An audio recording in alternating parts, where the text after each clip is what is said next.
વર્ષના સફળ કાર્યક્રમ નિમિત્તે આયોજિત જનકલ્યાણ શિબિરમાં વિવિધ સરકારી યોજનાઓના લાભાર્થીઓને સીધો લાભ આપવામાં આવી રહ્યો છે।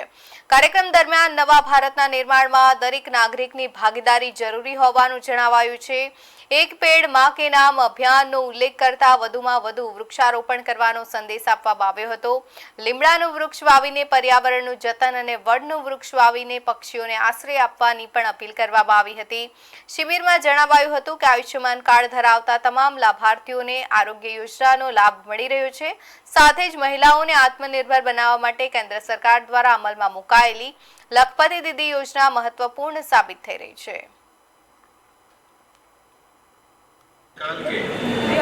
स्वर्णिम 12 वर्ष पूरे हुए हैं और वो आजाद भारत के बाद सबसे लंबे समय तक प्रधानमंत्री के रूप में हमारी सेवा कर रहे हैं। नरेंद्र मोदी जी ने हम सबको एक पेड़ माँ के नाम अभियान दिया है और प्रधानमंत्री जी ने एक पेड़ माँ का नाम अभियान क्यों कहा?